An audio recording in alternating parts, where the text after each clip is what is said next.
राम नरेश जी, आपका स्वागत है हमारे चैनल पे। नमस्कार। सबसे पहला क्वेश्चन, आप करीब 20 साल से ज़्यादा की राजनीति आप कर चुके हैं बीजेपी के लिए। आपने दिल्ली का हर समीकरण देखा है। आपको कितना फायदा नुकसान लगता है आम आदमी पार्टी के लिए एमसीडी? देखिए, एमसीडी में आप पार्टी का जो हस्तक्षेप है, लगभग 7 साल केजरीवाल को हो गए दिल्ली में राज किए हुए। पब्लिक एक एक नस्को, एक एक केजरीवाल किस तरह पब्लिक को गुमराह करते हैं, सारा का सारा पब्लिक अब जान चुकी है। पहली बार ये थी पब्लिक को पता नहीं था, इसलिए बहकावे में जब दिल्ली की जनता केजरीवाल को के फेवर में चली गई। लेकिन में एक बहुत ही अच्छी बात है कि एक व्यक्ति एक बार झूठ बोले चल जाता है, 2 बार झूठ बोले चल जाता है। जो वायदे केजरीवाल ने दिल्ली की जनता के लिए दिए थे, जनता ने सपने संजोए थे कि हमारा नया सीएम आएगा, परिवर्तन होगा। दिल्ली की जनता को शिक्षा को लेकर, स्वास्थ्य को लेकर और दिल्ली की विकास को लेकर दिल्ली हमारी अग्रसर होगी, वो जनता को इन तीनों चीज़ों में कुछ भी नहीं मिला। आप भी अच्छी तरह जानते हैं 7 साल के अंदर दिल्ली का जो विकास होना चाहिए था, पूरे हिंदुस्तान में दिल्ली का बजट का जो रेशो है लगभग सबसे ज़्यादा है, सारे प्रांतों से ज़्यादा है। इतने बजट के बावजूद भी दिल्ली का विकास 0/0 है। आपने देखा भी होगा, दिल्ली की सड़कें प्रत्येक वर्ष, चाहे वो पीडब्ल्यूडी की हों, चाहे वो एमसीडी की हों, चाहे केंद्र सरकार की हों, प्रत्येक वर्ष एक समय होता है उन पे डेंस कारपेट डालने का। आपने देखा होगा दिल्ली की सारी सड़कें, कई जगह तो ऐसा होता है कि सड़क में गड्ढा है या गड्ढे में सड़क ही महसूस नहीं होता। वाहन चलते जब रोड पर निकलते हैं तो खड़खड़ करते हैं। इसलिए दिल्ली की जनता, अब स्वास्थ्य को लेकर बताना चाह रहा हूँ, पिछले लॉकडाउन के तहत दिल्ली की जो स्वास्थ्य की परिस्थितियाँ थीं, लोग दर की ठोकरें खाते रहे, हॉस्पिटलों के बाहर लोग तड़पते रहे, उनको एडमिट नहीं हो पाए, उन्हें एम्बुलेंस तक नसीब नहीं हो पाई और चलते बने।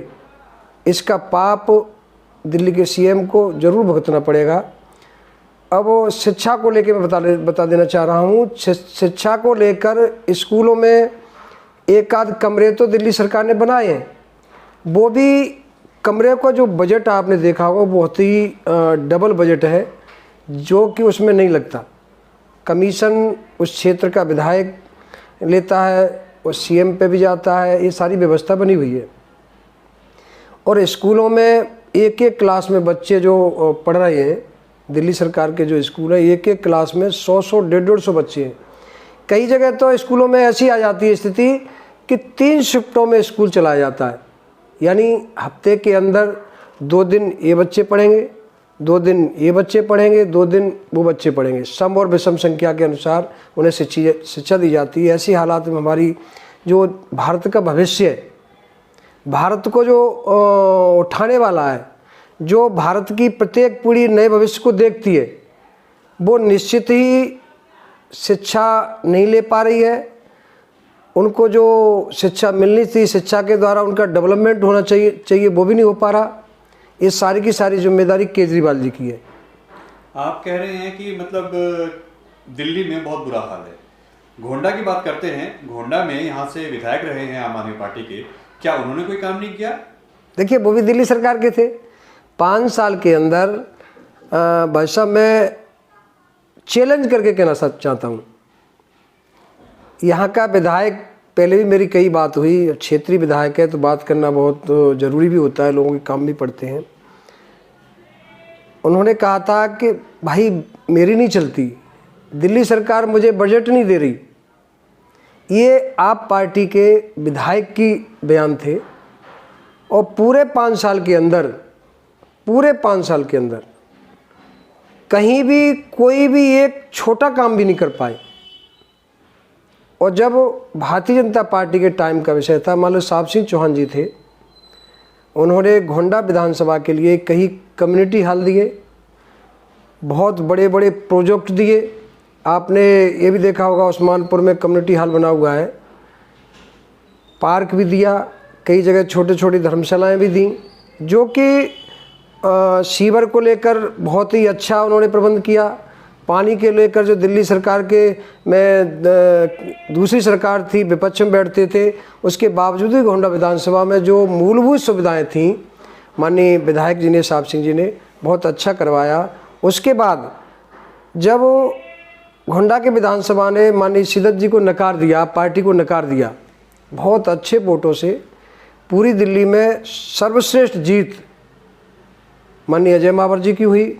उन्होंने आते ही सारी व्यवस्थाओं को देखते हुए, सरकार को कितना फंड मिलता है कितना नहीं मिलता इसकी चिंता न करते हुए सारे अधिकारियों की मीटिंग बुलाई।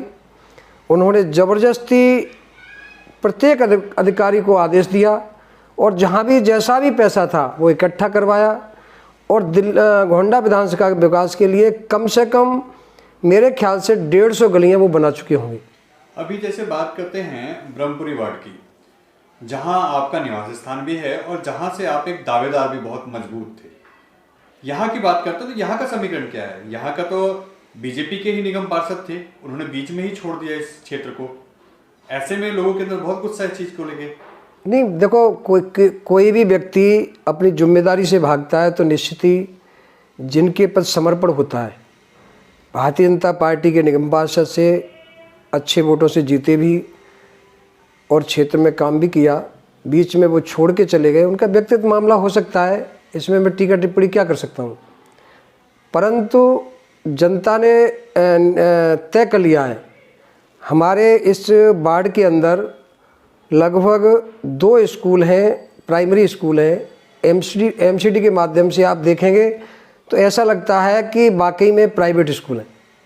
प्रत्येक कक्षा कंप्यूटराइज बोर्ड, और आपने अंदर जाके देखेंगे तो बाकी में ऐसा लगेगा सरकारी स्कूल से अपना नाम कटा के, प्राइवेट स्कूलों से अपना नाम कटा के सरकारी स्कूलों में जा रहे हैं। और वहाँ पर हमें पहले तो एडमिशन ऐसे हो जाया करते थे, आज इतनी अच्छी व्यवस्था है कि वहाँ एडमिशन के लिए हमें सिफारिश करनी पड़ती है। तो इतनी अच्छी व्यवस्था, इतने अच्छे डिस्पेंसरियाँ, इतनी अच्छी लाइब्रेरी, इतनी अच्छी बुजुर्गों के लिए बैठने का स्थान, तो मैं कह रहा हूँ किसी भी वार्ड में नहीं हो सकता जो भारतीय जनता पार्टी के प्रतिनिधियों ने इस वार्ड में दिया है। ब्रह्मपुरी वार्ड की बात करें तो यहाँ पे आपके पुत्रवधू का नाम बहुत जोर से चल रहा है, लोगों को एक उम्मीद है कि एक अच्छा कैंडिडेट मिलेगा। ऐसे में आपको क्या लगता है, यहाँ से बीजेपी फिर दोबारा जीत हासिल कर पाएगी? देखिए, भारतीय जनता पार्टी के जो ब्रह्मपुरी के कार्यकर्ता हैं उनका अपना दर्द है। उन्हें कहा, वो कहते हैं कि अभी तक सारे प्रत्याशी, जब से एमसीडी सरकार ने लागू की है, एमसीडी में चुनाव करवाया है, तो यहाँ पर बाहर के ही कार्यकर्ता चुनाव लड़ते चले आए। सारे कार्यकर्ताओं ने तय कर लिया है कि टिकट किसी भी लोकल कार्यकर्ता को दे दो। हम ईमानदारी के साथ और निजी प्रयास से जिसे भी भारतीय जनता पार्टी कमल का निशान देगी, कमल का सिंबल देगी, उसे 100% हम सभी कार्यकर्ता ब्रह्मपुरी वार्ड के उस प्रत्याशी को, उस कैंडिडेट को अच्छे वोटों से जिलाकर पार्टी के को देंगे। रामदरेश जी, शराब नीति को लेकर आप क्या कहेंगे? शराब जिस तरीके से एक के साथ एक फ्री मिल रही है, नई नई स्कीमें आ रही हैं, दिल्ली में युवा जम के शराब पी रहे हैं, पिंक ठेके खुल रहे हैं, इस पर आप क्या बोलेंगे? देखिए, दिल्ली की जो आबकारी नीति है, दिल्ली के सीएम ने जनता को बहुत बड़ा धोखा दिया है, गुमराह किया है। जबकि जो घर का मुखिया होता है, चाहे वो परिवार का मुखिया हो, समाज का मुखिया हो, राज्य का मुखिया हो, देश का मुखिया हो, उसका परम कर्तव्य बनता है कि हमारी जो युवा पीढ़ी है, बच्चे हैं, बच्चों को दूध की व्यवस्था सही होनी चाहिए, युवा पीढ़ी को व्यापार की व्यवस्था ठीक होनी चाहिए। हमारा कोई बुजुर्ग है, वो एक चाय के लिए परेशान न हो, ऐसी व्यवस्था होनी चाहिए। इन तीनों की तीनों व्यवस्थाओं को लेकर केजरीवाल फेल हैं।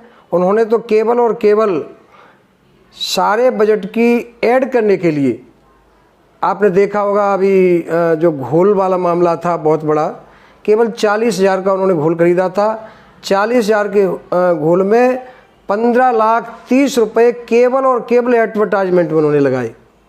दिल्ली का बड़ा दुर्भाग्य है कि ऐसा झूठा, ऐसा मक्कार दिल्ली को मुख्यमंत्री बनाए। इस आबकारी नीति को के साथ में लेकर दिल्ली के युवाओं को गुमराह करना चाहता है, दिल्ली के युवाओं को बेरोजगार करना चाहता है, शराब में मदमस्त करना चाहता है, जिससे उनके सोचने की शक्ति ख़त्म हो और केवल मुझे सपोर्ट करते रहें, ऐसा षड्यंत्र दिल्ली के खिलाफ उन्होंने रचा रखा है। इसका मैं घोर विरोध करता हूं और ईश्वर से प्रार्थना करता हूं कि ऐसे सीएम को ईश्वर सद्बुद्धि दे, सदमार्ग पर चले, अन्यथा इस लोक से ले ले। नेहा जी, आप एक महिला होने के नाते जिस तरीके से दिल्ली में केजरीवाल सरकार शराब नीति को आगे बढ़ा रही है, आप इसको कैसे देखती हो? आपको कितना गुस्सा आता है इस चीज़ को लेके? नमस्कार, मैं नेहा पारासर, सदस्य जिला कार्यकारिणी वार्ड नंबर 47E। आप सभी भाई बहन और पिता समान बुजुर्गों से निवेदन करती हूँ और इस सनातन धर्म और हमारे हिंदू धर्म के इस पवित्र त्यौहार होली की शुभकामनाएं देती हूँ। जिस प्रकार होली हमारे रंगों का त्यौहार है, आप लोगों के जीवन में रंग इसी तरह बने रहें और आप लोगों का जीवन सुख समृद्धि से भरा रहे और आपका आशीर्वाद वार्ड नंबर 47E से मुझे मिलता रहे। रहा आपका सवाल, तो मैं आपको बताती हूँ इस चीज़ से कितनी समस्याएं हो रही हैं, औरतों के लिए कितनी परेशानियां हो रही हैं और हमारे देश की युवा पीढ़ी इससे बर्बाद हो रही है। सबसे ज़्यादा समस्याएं हमारे औरतों के लिए ही है। मैं औरत होने के नाते आपसे निवेदन करती हूँ, जब हमारे घर में हमारे पिता, हमारे भाई, हमारे पति पी के आते हैं तो हमारे घर में कलेश होता है, लड़ाइयाँ होती हैं, यहाँ तक कि हमारे परिवार भी अलग हो जाते हैं इस चीज़ से। तो मैं आपसे निवेदन करती हूँ, कृपया केजरीवाल के एक के साथ एक के बहकावे में ना आएँ, इस शराब नीति का घोर विरोध करें और अपने परिवार को इस शराब से बचाएँ, इस जहर से बचाएँ। धन्यवाद।